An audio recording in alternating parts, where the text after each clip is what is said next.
আমার কপালটা খারাপ হচ্ছে, আমি নাটক বানাইতাম আগে আগে যদি সিনেমা, আমি যে নাটক না বানাই সিনেমা বানাইতাম, তাহলে কখনো এই প্রশ্নগুলো আসতো না জীবনে। করা সেই কারণটা জানতে চাইলে আমি বলতে চাই না সিনেমা হলে দেখতে হবে। সিনেমাটা দেখলে এমন অন্য কেউ আবার কোট করবে না যে তার কোনো গল্প নিছি বা তার অন্য কিছু নেগেটিভ কোনো কিছু না। সিনেমাটা দেখে যদি কেউ ধরতে পারে যে কেন তার মানে উৎসর্গ করা হয়েছে, সেটা হচ্ছে তার অডিয়েন্সের জন্য এটা ট্যালেন্টেড ব্যাপার, যে আসলে ওরা ক্রিয়েটিভ ধরে ফেলছে।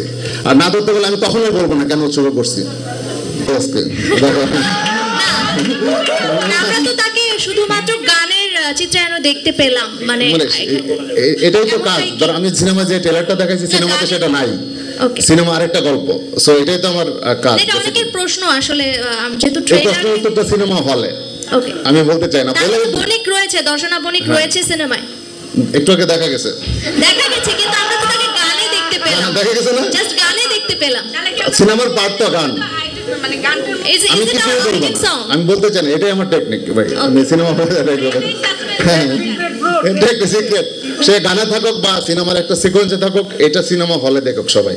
সবাই তো বলেই দেয় যে আমি আইটেম সঙ্গে নিচ্ছি বা 3টা সিকোয়েন্সে নিচ্ছি, আমি বললাম না না হয় এটুকু, তার মানে আরো পোস্টার রয়েছে, একটু চালাকি করলাম আর কি সবার সাথে। Is it for attract people, attract audience for? এই যে এই প্রশ্নটা করতেছে, প্রশ্নটা ক্রিয়েট করছি না আমি, যদি বলে দিতাম প্রশ্নটাই করতাম না। ওকে, থ্যাংক ইউ। কোন দিকে প্রথমে বলেন, এখানে যারা কাজ করছে সবাই আমার ফ্যামিলি, আমার কাছে আর কোশ্চেন কিনা, আর আমার গার্জিয়ান, আর আমার বড় ভাই, বন্ধু, মামা, তাদেরকে হ্যান্ডেল করা আমার জন্য সবচেয়ে সহজ। মানে সহজ মানুষকে নিয়ে আমি সিনেমাটা বানাইছি, পরিবার নিয়ে সিনেমা বানাইছি, এটা আমার পরিবার ভাই। উমরের বাইরে তারা আমার সবাই আমার পরিবার। এই যে একটু রুমি বলে গেছিল, রুমিকে গান করার প্ল্যানটা আমারই আসছে। আর রুমি কিন্তু শুধু প্লেব্যাক করছে, মিউজিকটা আমি আরেকজনকে দিয়ে করিয়েছিলাম। রুমিকে যখন আমি ফোন দিছি রাতে যে মামা একটা কাজ করতে হবে, রুমি বলে যে কি মামা, আমি গান গাইতে হবে।